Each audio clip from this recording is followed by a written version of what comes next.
You are looking at Julian's pronunciation guide, where we look at how to pronounce better some of the most mispronounced words in the world, like this other curious word. But how do you say what you're looking for today?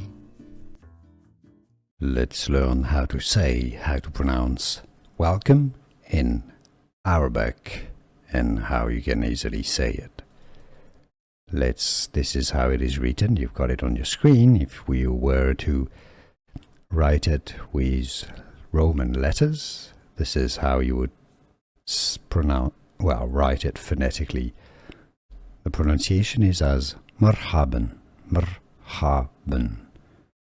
مرحبا is how to say welcome in Arabic.